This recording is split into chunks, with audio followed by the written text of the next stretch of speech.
Hey everybody, it's Ryan from Pie Records, and I'm here with Sean Eddy, guitar extraordinaire, loop wizard, and player of surf music. How are you, Sean? I am excellent. Thanks for having me. Awesome. I'm very happy to have you. And I see you're a Coke fan, so we're on the same page there. Yeah, I've had to dial it back to Coke Zeros, but I still enjoy them. So I watched your video today, playing Buck Owens, Yeah. and was not only impressed with the playing, but the sound of that Telecaster. How did you get it to sound so full? So it's funny you should ask. So that's actually running. That Telecaster's running straight into my computer, and I'm using a modeled amplifier in Ableton. And so I've got pull it up here. I can tell you exactly what my signal chain looks like. So, I've got just a basic noise gate. I've got I guess, a simulated boost pedal, uh, some spring reverb. It's got I guess, a simulated kind of like a blues amp with not too heavy on the gain. It's kind of, try to get a little bit of a bite. I've got some compression on it, and that's pretty much it. There's really not too much to it. It's for my country tones. I keep it pretty clean and kind of just let the voice of the guitar do its job. With your interface there, what do you use to record your music? So I've been back and forth. I generally I've been using Ableton. That's my that's I've been using that exclusively lately. I was using Logic Pro, but I switched over to because I use Ableton when I perform live because it handles all of my looping and all of my tones for my bass, my acoustic, and my drums as well. And so it made more sense to just start using that for everything. Um, I'm not as proficient with Ableton as far as recording as I was in Logic, but I've been getting there, and I really like the tones that I get from their stock amplifiers, and so it's so customizable. So yeah, it just runs straight in. Well, I say that I run through a passive direct box, and then into the audio interface that kind of helps remove a lot of the noise from the single coils. Yeah, yeah. I was uh, talking to your friend Jason, uh, who also has a segment on our channel, and I'm going to be working with him on a music project. And this little microphone that I use for my podcast, I put it up next to my amp, and it sounded amazing. I couldn't believe it. Really? Yeah, What kind of mic is that? it's a Yeti, Okay, yeah. So I've like, got like these, the yeah, blue, yeah. Uh-huh. and it's just a podcast mic. But I read somewhere I was going to get some specific mics, but I read somewhere that it was very good for recording. So I put it up next to my little champ here, Yeah. and turned the reverb up, and I was surprised at how good it sounded. It's funny. I got a champ sitting right next to me too. I don't.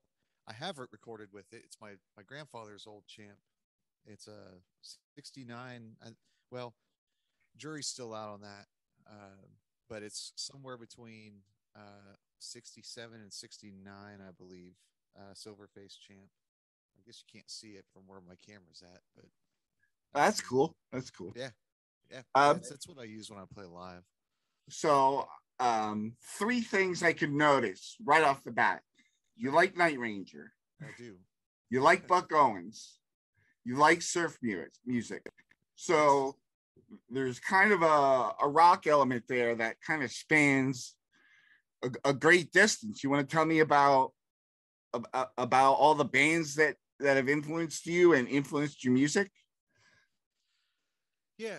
So obviously, when I was a kid, my dad my dad had a surf band that started in the like late 50s, early 60s, and he put out a couple songs that did pretty well, and then he got drafted in Vietnam, and the band kind of fell apart there. What's the band called? The Revels. Okay. Yeah, so my dad was one of the founding members, and he became the band leader eventually. And so they put out one studio album, and one of the songs got featured in the Pulp Fiction soundtrack. Uh, so obviously their big time was around the early 60s is when they were kind of coming up. And then two of them, I think him and the sax player, both got drafted, and that just killed the momentum. They stuck together for the most part. Him and at least two of the guys I know stuck together throughout the years, but it was it just never took off like it was. But he stayed busy, and so growing up, I got to he dragged me around to the bars where he was playing. It was a little more acceptable back then, and yeah, he'd pay the bartender, he'd tip the bartender a little more to watch me, and he'd set me at the bar. and and so yeah, I'd sit there while his band played or something like that, and so I kind of got my early influence with that. And then my mom is a pedal steel guitar player, and so I used to watch her play music too, playing in country bands. Obviously, I never really cared for country growing up. Actually, I hated it growing up, and then at some point in high school, um, my mom had said, "Hey, there's this band looking for a drummer. It pays, and it's not too difficult of a gig." And I'm like, I was thinking country music, but I was like, wait, it pays? Like, what's this getting paid for music thing? And so I learned the songs, and I played with this band for a little bit, and it started kind of growing on me. And then I kind of started digging in, and it wasn't until maybe around high school that I started realizing, I grew up in Bakersfield, California. I was born in San Luis Obispo, grew up in Bakersfield. And I started learning about, Buck Owens, Merle Haggard, a lot of the big time uh, country music artists that came from there, and the history of it, and how it kind of helped change the direction of country music. And so I grew a little more of an appreciation, started really liking it. But growing up in high school, like when I was first playing music, I was playing metal and punk, uh, and that's that sort of thing. I always enjoyed surf music. It wasn't something I played, or wasn't something that I was really. It wasn't a big part of my life, other than listening to my dad. Um, I guess uh, what got me into playing surf was I had made it a goal that I wanted to record a surf album kind of as a tribute for my dad's music, and for the Revels, and not just them, but just kind of the music scene around Central California, back around that time when surf music was really was really becoming popular. And in doing so, I had to I had to do a little bit of learning, and listening to a lot of different players, and different scales and different styles, and I grew to really like it. And so I got really excited about it. I'm like, man, I'm going to keep doing this. And so I decided to make it a regular part of what I do. And that was maybe over the last couple years that really became a thing. I've been playing most of my life. I mean, I could hammer out a couple surf songs here and there, and I always thought it was fun, but I didn't wasn't really a real serious thing until until like maybe the last couple years. Uh, one thing I saw today, when I was listening to your music, I listened to two singles. The one single was played on a cigar box. You Yes. want to talk about what that's like and the difference? Yeah. Hey, I'll tell you what. I'll let me grab the cigar box real quick, and I'll show you. Give me Sure. one sec. Yeah.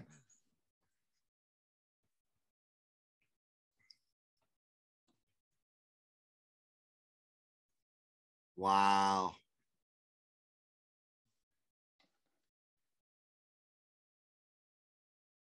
That is sharp. Yeah. So And this you is had your made. name on it? Yeah. So my cousin Bruce Norton made this. It's got my music logo, and it's funny because I didn't really. I mean, I knew what a cigar box guitar was, and it wasn't really something that. I mean, it's something I always thought would be cool, just kind of something in the back of my head. And for Christmas one year, I don't know, a few years back, uh, I my parents got me this cigar box that they had my cousin make, and it's three strings. It's tuned to an open G, although it's probably not. Actually, it is somehow in tune, but so it's three strings. You primarily play it with a slide. It usually sounds better with some distortion. It's primarily like a blues instrument. Yeah. And so, yeah, these date way back. Guys were making these things with one, two, three strings because they couldn't afford guitars, and so a lot of blues guys were making these as an affordable way to have a guitar. Yeah. It's become, it's obviously developed a little bit of a following, and it's become a thing in the blues community. But I had absolutely no idea how to play this, and so I had to kind of figure it out. And so I got a slide and started messing with it, and then one day I threw a bunch of reverb on it and was like, I wonder if I can make some surf music with this thing. Yes. So yeah, and so I started I started jamming around with it, and I'm like, I bet I could do it. I bet I could make a surf song with this. And so that's where Slow Burn came. And you totally did it, because I was listening to it and I was getting into it, and then the slide hit, and I was like, "Whoa, how's he doing that?" And Yeah, it was very cohesive. It's like, I don't think he's overdubbing that. I think he's playing that straight. your audio's cut now. Oh, I can you hear me can't. now? I'm not hearing your audio right now. Oh no, can you hear me now?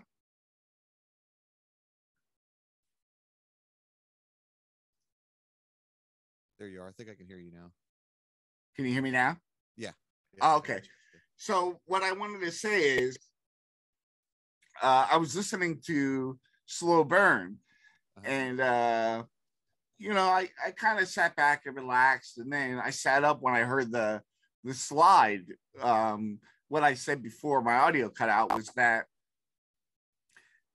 it sounded like a surf tune, and then when the slide hit, my eyes got real big, and I'm like, "How's he doing that?" Because it didn't sound like an overdub; it sounded like you were playing it straight. Mm-hmm. Yeah. Yep. No, it wasn't an overdub. So it's that whole song was played with a slide. There's a couple licks that I do with my fingers on the on the frets, but most of it, the majority of it is with the slide, and most of it was improvised. I mean, the main riff is about the only thing I planned for, and everything else I set a loop, and I loop recorded for, I don't know, 10 minutes, just playing different things. And so I picked one that I liked, or I picked a couple parts that I liked and made that the song. And it's at one point I actually transposed it to be able to play it on a regular guitar, and which is really difficult because, like I said, I'm going from an open G tuning to playing it on standard tuning. But with this only being three strings, it doesn't make transposing it too difficult. But yeah, I just really just did it as kind of a bet with myself, like, can I make it surf? and so and so I did. Let me see if I've got a slide handy. I will I'll plug this thing in so you can hear it and kind of get a Oh, get a awesome! feel for. I'll tell you what. If you'll give me 1 sec, I will grab a Yeah, slide out of totally. my guitar case, and I'll fire this thing up.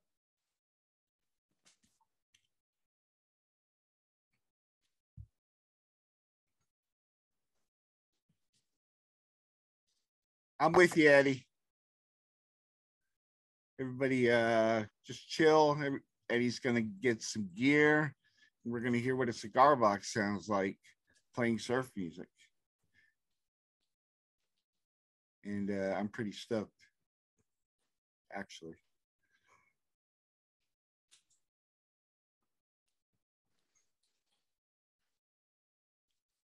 Okay, so let me plug this in.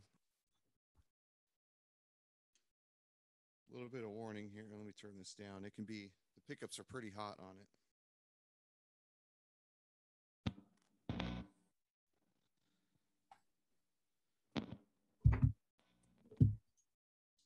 It's beautiful guitar. Yeah, it's a great. Let's see here. Hmm, I'm not getting.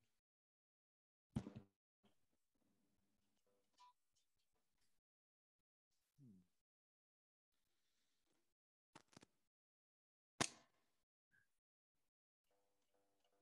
Oh, now.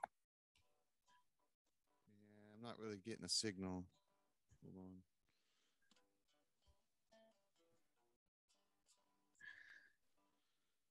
Hold Well, that up I'm not so sure a if it'll. second, so I could get a.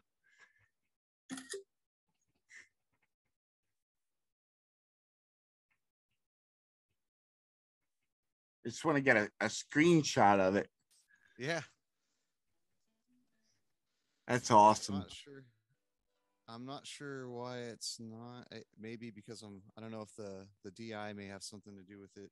I've Oh, not tried running this straight through Ableton yet, so I may have to make a separate video with the guitar. But yeah, that's it. I've got two others or three others. I've got a ukulele. Back on my wall, I've got a 4-string one, and which is tuned to a open D, and then I've got a 6-string one, which is just standard tuning. And so the 6-string one's heavy. It's very it sounds great. It's got a very hot humbucker pickup. It gets a really good blues rock sound, but it is heavy, and it's a little awkward, wearing it. But every now and then I'll pull that thing out at a gig just to turn some heads. And I haven't brought this out to a gig in a while. It's just the box is pretty fragile, and it's just not something that I think is a good guitar to be bringing out on the road with me everywhere. Every now and then, it'll make a special appearance, but it's been a little while since I've done it. But it is fun, and it is a great blues instrument. So, I'll get some blues song going, and I'll switch guitars halfway through and pop on a slide and start messing with this thing, and it's definitely a crowd pleaser. nice. Um, so where are you playing right now, and what sorts of bands are you playing? Are you playing with your surf band? So my surf band is just me. I don't I don't have a surf band per se.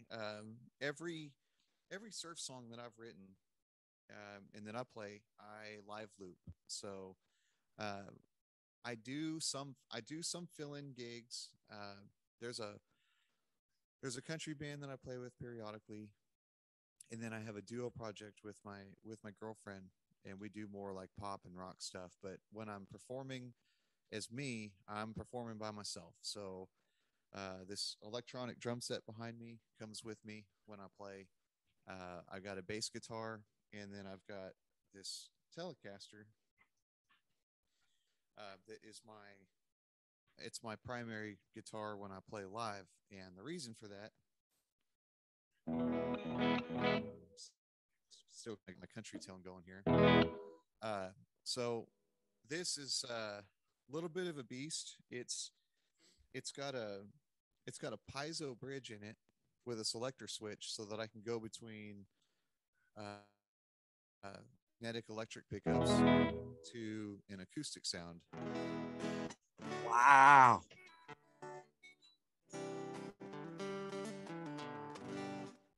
So it's not the best sounding acoustic. I've had to do a little bit of work with the EQ. It's kind of in a good preamp. It's been a little bit of a work in progress, but it's live. It's definitely passable. It's not necessarily something I'd want to use for a recording, but it's really nice when I'm laying down loops to not have to change guitars. So I can Yeah. put an acoustic rhythm. I can lay down an acoustic rhythm and then hit my selector switch and be right back at it. Or what's really cool is like for, when I do some more like Pink Floyd, like psychedelic type stuff, I can even put the selector switch in the middle and get both. So I can do both electric and acoustic at the same time Wow. and get some pretty cool.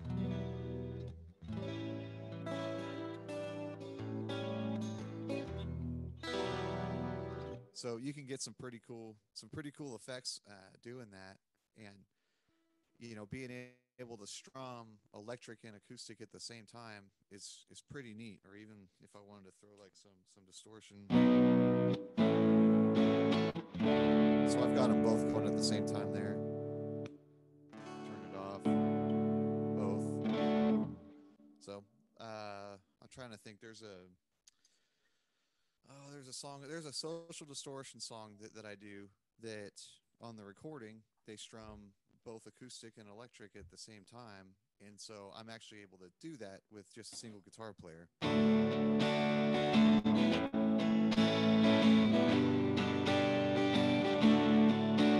Prison Bound. So, yeah, no, that one is yeah, Ball and Chain. Oh, Ball and Chain off of Yeah, Prison yeah, Bound. yes, yeah, yeah, Ball and Chain. So that's a really good looping song.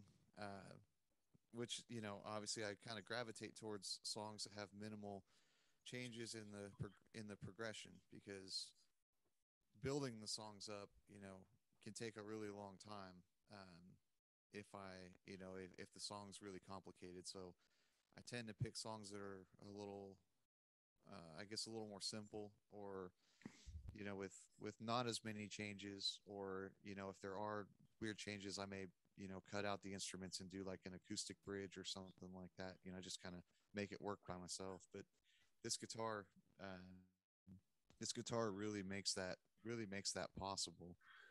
It's also very beautiful.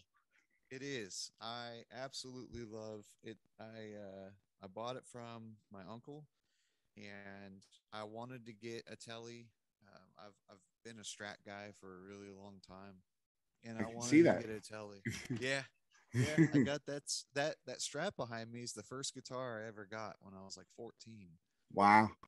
Yeah, so it's an Indonesian Squire Strat, but I've done some work on it. It's a lot of parts have been replaced in it. It's got Lindy Fralin pickups in it, Oh, wow. and some yeah. And so it's definitely not necessarily. It's got the original neck and original body, but it's not the original electronics, not It's the original pickups. it's funny. It's very rare that I buy a guitar I don't modify in some way. Yeah, yeah. It's Besides the only besides this telly, this this one. Yeah, that's the telly that I mistaken for Jason's. For some reason, I thought I saw a video with him with a black telly, and Yeah, I he was has like, a really nice telly too. It yeah, sounds amazing. yeah, yeah. All his tracks sound amazing. Yeah, totally. Did you hear his new album yet? Yes, And if yes, for those of you who don't know, it's the Surf Hermits. Jason is from the Surf Hermits, and he has a new album out. Uh, Sean Eddy also has some stuff on Bandcamp, right? yeah. So I've got two singles right now, which will be from my upcoming album, which will be my first my first original album. And so the album's going to be it's going to be half my songs and half covers of the Revels. So Oh wow! yeah, so that's uh that's something I'm pretty excited about. So everything everything in the all the song names, everything has a tie to the I guess to the San Luis Obispo area, which would be like Central California coast. Yeah, I know it Uh, well. yeah, and so you'll notice like slow. I left off the W because around there, San Luis Obispo is referred to as slow, SLO. So that's where that slow burn uh, name came from. And then Avila, which you probably know, is a beach around there, and so it's a beach that I grew up going to a lot. Growing up around the area, I used to go and visit there, and I've still got family that live around there. And so there's some other tracks that are going to be on there. Same thing. I've got there's like a spaghetti western style track on the album, and then there's another one that's like a mix between a surf rock song and like a 50s cop show theme. Ah, I heard a little birdie told me you're working on something pretty cool. Yes, yeah, I won't let the cat out of the bag, but I thought the idea was excellent. yeah. And this that track won't be there because the thing you're thinking of is going to be all covers. Yeah. But yeah, no, that's going to be a lot of fun. I've been going back and forth between some of the tracks for that and some of the stuff for my album. Mine's been a work in progress because I was paying somebody to do all of my mixing and mastering, and Jason actually talked me out of doing that. And so now, yeah, so now I'm doing it myself and saving money, but I'm also getting to be more, I guess, in control of the creative process. And Right. I the as much as I liked the guy I was working with, it's really difficult. It's really difficult for me to convey like the sound I'm looking for, and so this is a way for me to. I think it's a more accurate representation of my sound, I guess you could say. For people who might not be familiar with the Rebels, what scene in Pulp Fiction can you talk about without giving too much away?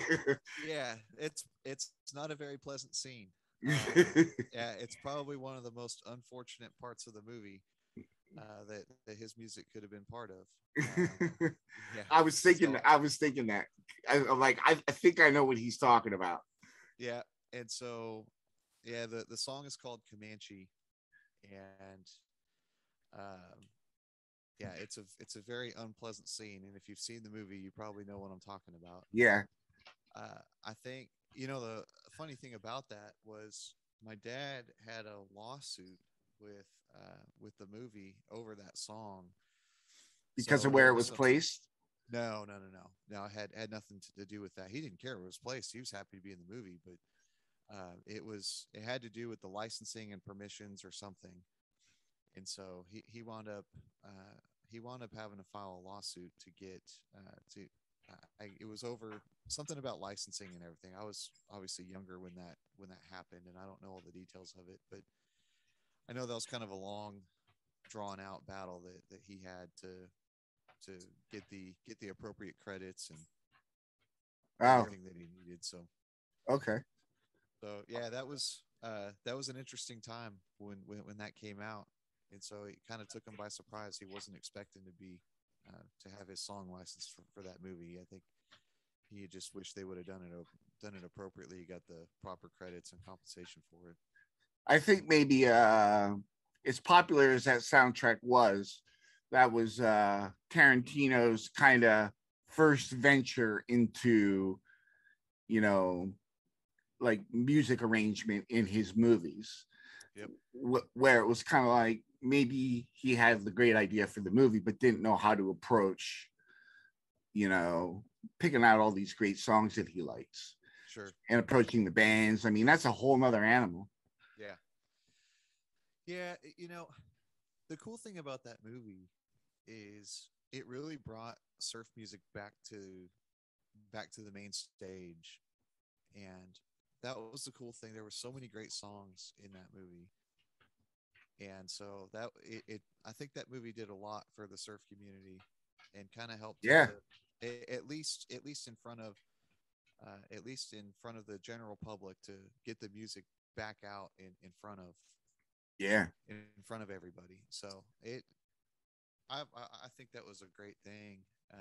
You know, I wish it seems like lately it's been kind of creeping back into certain areas too, and it's good to see. I think that surf music is just such a it's just such a it's such a great style, and it's very it's very rare to find someone that doesn't enjoy it. They may not listen to it regularly, but you put on a good surf song, and it's hard to not just sit back and enjoy it. Yeah, You I know, agree. I agree 100%. Well, thank you, Sean, for coming on the show. It was fantastic talking to you, and I've been following you, and any friend of Jason's is a friend of mine, so I consider you a friend, and I want everybody to stay tuned for Sean's playthrough, his rehearsal of his loop that he did for us, because it's really awesome. And check out his stuff on Bandcamp, Slow Burn, of course, because he plays it on a cigar box, which is awesome. Thank you so much, Sean. Thank you.